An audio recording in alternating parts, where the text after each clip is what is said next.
Good morning guys. For today's video natin, ito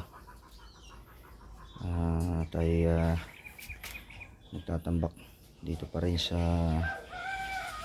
terrace garahe na ating ginagawa.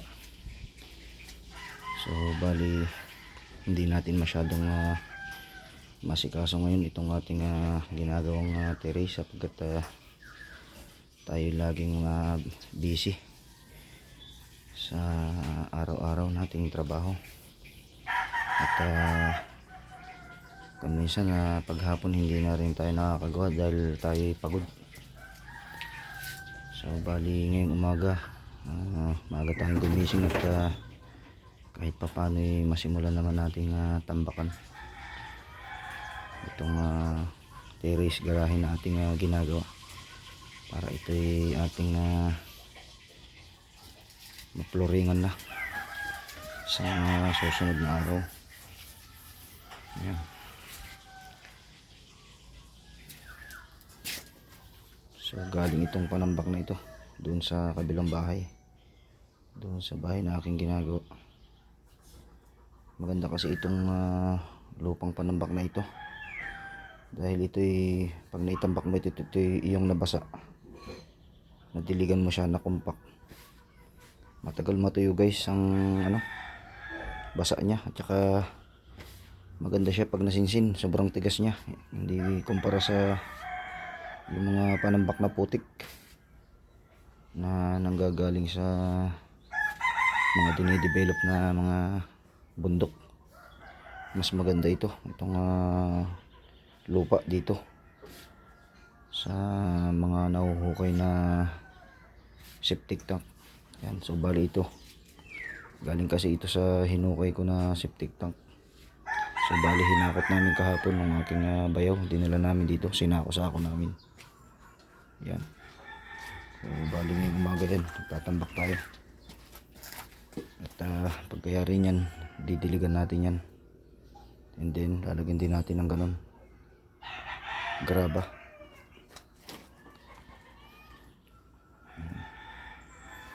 So kailangan na nating matapos ito kasi malapit na magtag-ulan at ito kailangan din natin malagyan ng alulod dyan pababa kasi kung hindi natin lalagyan ng alulod dyan tatama yung tubig doon sa may pader, dito ang takbo ng tubig papasok. Ganoon din dito sa kabila, lalagyan din natin yan, iskwala natin tapos dito natin siya ikakapit sa pinaka-poste. So bali ito nabuhusan na natin ito, tatanggalin na rin natin ang forma nito.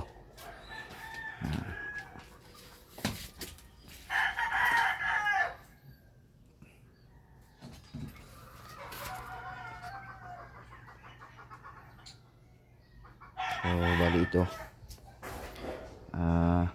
sisimintuhan din natin ito tulad nito. So bali yung flooring na yun at saka yung flooring ko dun is halos pantay, tapos ito ganyan din, lalagyan ko rin siyang flooring dyan hanggang dun. Tapos doon sa baba lalagyan natin siyang slope or rampa. Yan. Tapos maglalagay tayo dito sa sulok ng maliit na drainage.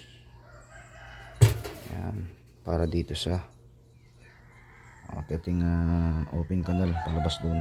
Maglalagay tayo maliit na drainage doon.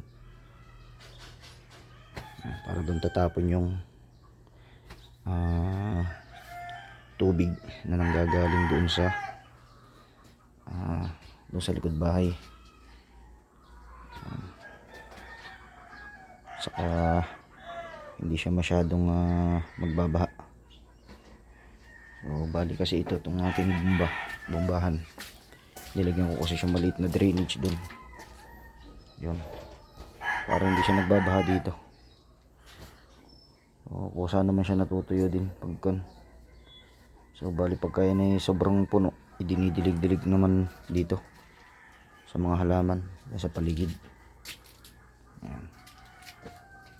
Kasi kung mahaya lang natin naka-stock dyan ay magiging posado siya at may posibilidad na mga moy. Yan. So bali update ko kayo guys dito sa aking ginagawa dito sa ating terrace garahe. Alright, thank you guys.